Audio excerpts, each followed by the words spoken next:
Single கேரக்டரை வச்சு தான் இந்த படம் எடுக்கிறேன் அப்படின்னு சொல்லுவாங்க. அடுத்த ஒரு படத்தில் வந்து பார்த்தீங்கன்னா சிங்கிள் ஷாட்டில் எடுக்கிறேன் அப்படின்னாரு. அடுத்த ஒரு படத்தில் வந்து பார்த்தீங்கன்னா சிங்கிள் பர்சன் சிங்கிள் ஷாட்டை வச்சு ஒரு படம் பண்ணேன்னு சொன்ன எவர் green exploring director Parthiban sir வாங்க. எல்லாருக்கும் வணக்கம். இங்கே இந்த பட்டாசெல்லாம் வேஸ்ட்டு. உங்களுடைய கைத்தட்டலுக்கு முன்னாடி இங்கே கொளுத்துற பட்டாசெல்லாம் வேஸ்ட்டு.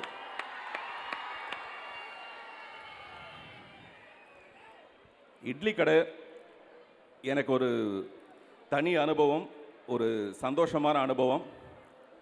இந்த ட்ரெய்லர் பார்த்தீங்கல்ல, அதில் ஹீரோயின் வந்து தனுஷை ஒரு முத்த கொடுக்குறாங்கல்ல, பார்த்து அது எவ்வளோ சந்தோஷமாக, அது குட்டியாக இருக்கும். அந்த முத்தம் வந்து ரொம்ப குட்டியாக இருக்கும், ஆனால் அது ரொம்ப சந்தோஷமாக இருக்கும். அந்த மாதிரி இந்த படத்துக்குள்ளே அந்த முத்தம் மாதிரி நான் ரொம்ப சின்னதாக இருந்தால் கூட எனக்கு ரொம்ப சந்தோஷம். தனுஷ் சார் மேலே வரும்போதே சொன்னார், கொஞ்சம் பார்த்து பேசுங்க சார், கொஞ்சம் நம்மளை மாட்டி விட்றாதீங்க, கொஞ்சம் நம்மளை மாட்டி விட்றாதீங்க அப்படின்னாரு. எனக்கு தெரிஞ்சு இந்த ரொமான்ஸ் இருக்கு இல்லையா, அந்த ரொமான்ஸ் தான் பெரிய ஹீரோயிசம். மக்கள் திலகம் எம்ஜிஆரை பார்த்தோம்னா அவர் என்னதான் ஆக்ஷன் மக்களுக்கு நல்லது என்ன சொன்னால் கூட அவருடைய ரொமான்ஸ் வந்து ரொம்ப பிரமாதமான ஒரு விஷயமா இருக்கும்.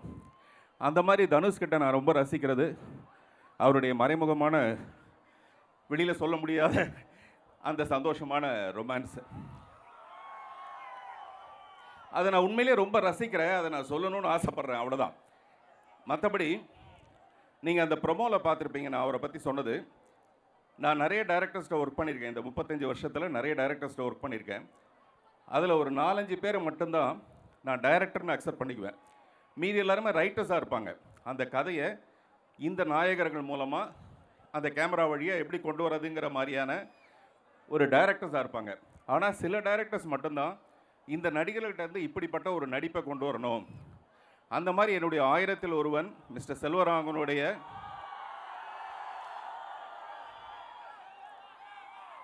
அவர்கிட்ட நான் வந்து ஒரு முழுமையான டைரக்டரை பார்த்து நான் ரசித்தேன்.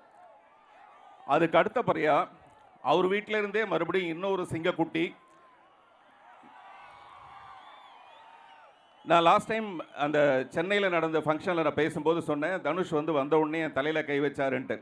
அதை நான் வந்து ரொம்ப செல்லமாக, அதாவது என்னென்னா அவர் மேடையில் பேசும்போது சொன்னார், பார்த்திபன்னா எல்லாத்தையும் வித்தியாசமாக செய்கிறீங்க இல்லையா, அதனால் நானும் வந்து இந்த பார்த்திபனை இன்னும் கொஞ்சம் வித்தியாசமாக காட்டணும்னு ஆசைப்பட்டேன்னு. அதை நான் ரொம்ப ரசித்தேன். தலையில் கை வச்சதை ரசித்தேன், டைலாக் இப்படி தான் பேசணும்னு சொன்னதை ரசித்தேன். முழுமையாக கிட்டத்தட்ட ஒரு 5-6 நாள் மட்டும்தான் அந்த ஷூட்டிங் இருந்தது. அந்த ஷூட்டிங்குள்ளே அவர் எப்படி இயங்குறாருங்கிறத நான் ரொம்ப ஒரு காதலி மாதிரி கவனிச்சிட்டே இருந்தேன். ஸோ ரொம்ப ரொம்ப சந்தோஷம், ரொம்ப திருப்தி அவரோட பணிபுரிந்த இந்த படம். இன்னும் நிறைய பேசுகிறதுக்கு இருக்குது அவரை பற்றி. சத்யராஜ் சார் இந்த படத்தில் ஆக்ட் பண்ணியிருக்காரு. நடிகர்கள் வந்து வாழ்க்கையில் கொஞ்ச நாளைக்கு மட்டும்தான் உச்சத்தில் இருக்காங்க. அதுக்கப்புறம் ஒரு ஸ்டேஜுக்கு அப்புறமேல அவங்களுடைய நிலை மாறிடுது. இன்றைக்கி ஃப்ளைட்டில் நான் அவரோட வரும்போது சொன்னேன், ஒரு மிகப்பெரிய ஸ்டார் ரஜினி சாரை விட அவர் தான் பெரிய ஒரு ஸ்டைல், அந்த மாதிரி இருந்த ஒரு மனிதர். நான் நடித்த ஒரு படத்தில் ஒரு கேரக்டர் ஆர்டிஸ்ட்டாக வரும்போது எனக்கு கேரவன் கொடுத்துருந்தாங்க. அவரை கேரவன் இல்லாமல் ஒரு சேர் போட்டு உட்கார வச்சுருந்தாங்க. நான் அவரை பார்த்துட்டு பதறி போய், சார் நீங்கள் வாங்க சார், என்னுடைய கேரவனை வந்து உட்காருங்கன்னு சொல்லிட்டு அவரை உட்கார வச்சேன். இந்த விஷயத்தை சத்யராஜ் சார்கிட்ட சொல்லும்போது சத்யராஜ் சார் சொன்னார், அப்படி ஒரு நிலைமை வந்ததுன்னா சினிமாவே வேணாம் போங்கடான்னு போயிடுவேன் நான் அப்படின்னாரு. ஆனால் நான் சத்யராஜ் சார்கிட்ட உங்கள் எல்லோரும் முன்னாடி சொல்லிக்கிறேன், அவருடைய வாழ்நாளுடைய கடைசி நாள் வரைக்கும் அவர் பெரிய ஸ்டாராக மட்டுமே இருப்பாரே தவிர அவருக்கு அடுத்த நிலைன்னு ஒரு நிலை வரத்துக்கான வாய்ப்பே கிடையாது. கோயம்புத்தூர்காரவங்களாம் சேர்ந்து இருந்துட்டா கை தட்டலாங்களே, அவரும் கோயம்புத்தூர் தானே.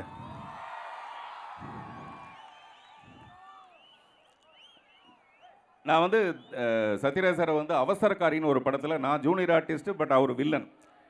அப்போ எப்படி இருந்தாரோ அதே மாதிரி தான் இப்போ என்கிட்ட பழகுறாரு. அதாவது இப்போ என்கிட்ட பழகிறது பெரிய விஷயம் இல்லை, அப்போவே என்கிட்ட இப்போ இருக்கிற மாதிரி அப்போ பழகினார். அப்படின்னா அப்படி ஒரு நட்புக்கு மரியாதை கொடுக்குற ஒரு நல்ல மனிதர் அவர் இந்த படத்தில் நடிச்சிருக்காரு. அவரோட சேர்ந்து நான் நடிச்சிருக்கேன்.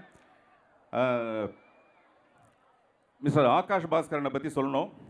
ஒரு படம் எடுக்கிறத விட அந்த ப்ரொமோஷன் வந்து ரொம்ப ரொம்ப முக்கியமான ஒரு விஷயம். அதை ரொம்ப சிறப்பாக அவர் பண்ணிகிட்ருக்காரு. அவருக்கு என்னுடைய வாழ்த்துக்கள். ஜிவி பிரகாஷ் அவருடைய பாடல் வந்து பாருங்க, ஜிவி பிரகாஷ்னு சொன்னா அந்த பிஜிஎம் நீங்க கொடுக்குற சவுண்டு தான் பிஜிஎம்மா இருக்கு.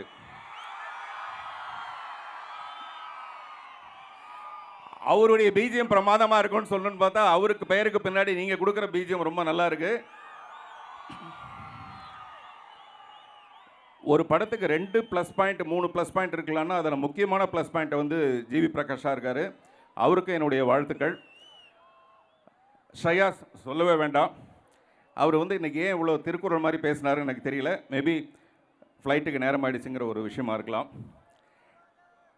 பொதுவாக ஒரு ஹீரோயினை அழகாக்கிறதுக்காக ஒரு காஸ்டியூம் டிசைனரை வச்சுருப்பாங்க. ஆனால் ஒரு ஹீரோயின் மாதிரி அழகாக இருக்கிற ஒரு காஸ்டியூம் டிசைனரை வச்சிருக்கிறது இந்தியாவிலே இந்த கம்பெனியில் மட்டும்தான். காவியா, கிரண் கௌஷிக், பிரசன்னா, இப்படி ஒவ்வொருத்தர் பேராக சொல்லிகிட்டே போகலாம். ஜாக்கி, குறிப்பாக அசிஸ்டன்ட் டைரக்டர்ஸ் எல்லாருமே இந்த படத்தில் மிக சிறப்பாக ஒர்க் பண்ணியிருக்காங்க. நான் ஏதாவது பெயர்களை விட்டு போயிருக்கலாம், கொஞ்ச நேரம் ஞாபகப்படுத்தி நான் சொல்கிறேன். எனக்கு ஏதோ கேள்விகள் வச்சுருக்கீங்களா? கேள்விகள் ஏதோ வச்சிருக்கீங்களா? சார் கேள்விகள் ஏதோ ஆமா சார், இப்படி வந்து அதை கேட்டிங்கன்னா அதுல இருந்து கொஞ்சம் தயாராகி வந்த உடனே அப்படியே மடமடமடன்னு நீங்களே வந்து பேசிட்டீங்க. நாங்க கேட்கணும்னு கூட நீங்களே வந்து ரெண்டு மூணு கேட்டீங்க. கேள்வி எல்லாம் கூட நீங்களே ஆன்சர் பேப்பர் அவுட் பண்ணிட்டீங்க. அப்புறம் क्वेश्चन பேப்பர் வீணா போயிடுச்சு. ஆனா ஒரு விஷயம் இருக்கு, நீங்க எந்த ஒரு விஷயம் பேசினாலுமே அவ்வளவு அழகா ஹைக்கூ கவிதையா வந்து ரிப்ளை பண்ணுவீங்க. அது எல்லாருமே ரசிப்பாங்க, நானும் ரொம்ப ரொம்ப ரசிப்பேன். ஸோ இந்த ஒரு மேடையில கோவை மக்களுக்காக நாங்க ஒரு சில விஷயங்கள் சொல்றோம். அது உங்களோட ஸ்டைல்ல உங்களோட ஹைக்கூ கவிதையா நீங்க வந்து ஹைக்கூ கவிதைனாலே அது பார்த்திபன் சார் தான் அப்படின்னா எங்க எல்லாருக்குமே தெரியும் சார். அதனால வந்து ஒரு டாபிக் சொல்லுங்க சார். அதுல ஒரு சின்னதா முதல்ல வந்து ஃப்ரெண்ட்ஷிப், ரெண்டாவது ஃப்ரெண்ட்ஷிப், அடுத்தது கேளுங்க சார். ஃபர்ஸ்ட் அப்ப நான் கேக்குறேன் சார். காதல் சார். தெரியுதா? இப்போ நான் எதுக்காக ஃப்ரெண்ட்ஷிப் அவாய்ட் பண்ணேன்னு தெரியுதா? காதலுக்கு அப்புறம் தான் சார் ஃப்ரெண்ட்ஷிப். காதலுக்கு அப்புறம் தான் ஃப்ரெண்ட்ஷிப். ஏன்னா பிரேக்கப் பண்ணனும் இங்க தான் வரணும்.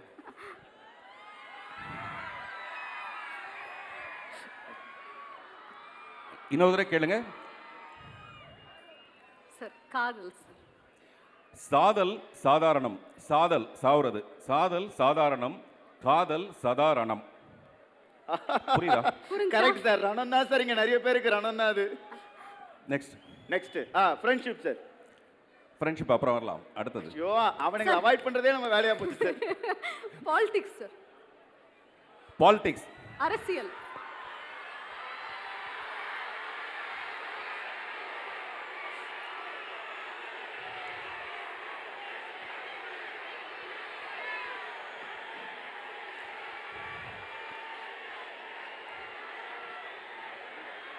தெரியும் சார்.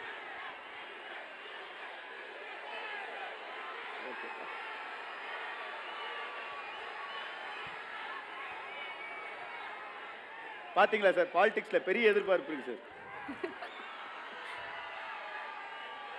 நான் சொல்றேன், நீங்க நினைக்கிறதா சொல்றேன்.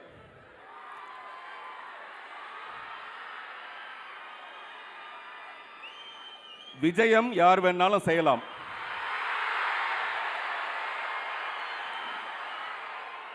விஜயம் யார் வேணாலும் செய்யலாம். ஜெயம் உங்க கையில தான் இருக்கு. Okay sir. ஆனா நான் தான் சிஎம் 26 ஆன்வர்ட்ஸ். சார் இப்பயாச்சும் அந்த ஃப்ரெண்ட்ஷிப்க்கு வரலாமா சார்? அப்புறம் தான். Okay sir. அப்ப மொத்தமும் நானே கேக்குறேன் சார். இட்லி கடை சார். இட்லி கடை. ஆமா. இட்லி கடை. இட்லிக்கு தினுசு தினுசா செய்வாங்க சட்னி. இட்லிக்கு தினுசு தினுசா செய்வாங்க சட்னி. இட்லி கடைக்கு தனுசு தனுசு தனுசு மட்டுமே இனி. ஓகே. இப்போ sir Kovai sir. Kovai sir. Kovai. கோவைக்கு ஒரு ஹைக்கூ சொல்லுங்க சார். ஆடவருக்கு பிடித்தது பாவை, ஆடவருக்கு பிடித்தது பாவை, அனைவருக்கும் பிடித்தது கோவை. ஆடா ஆடா ஆடா ஆடா, அருமை அருமை. இப்போ நம்மளோட தனுஷ் சார்.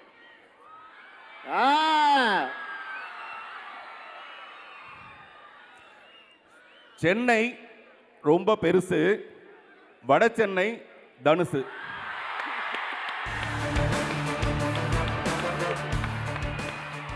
Sir friendship. இல்ல சார், என் ஃப்ரெண்ட் மாதிரியே கடைசி வரைக்கும் அதை அவாய்ட் பண்றீங்கன்னு நினைச்சேன் சார். ஃப்ரெண்ட்ஷிப் இப்போ தனுஷ் சார் மேலே வச்சிருக்காங்க இல்லையா இந்த ரசிகர்கள், அதுதான் ஃப்ரெண்ட்ஷிப். இது டைட்டானிக் மாதிரி கவிழாத ஒரு ஷிப் இது. ஆஹா, வேற ஏதாவது கேட்கணுமா? Super sir. Thank you sir, thank you so much sir. உண்மையிலேயே இந்த படத்தோட வெற்றி விழால மறுபடியும் உங்களோட வந்து கலந்துக்கணும்னு ஆசைப்படுறேன். நன்றி, வணக்கம்.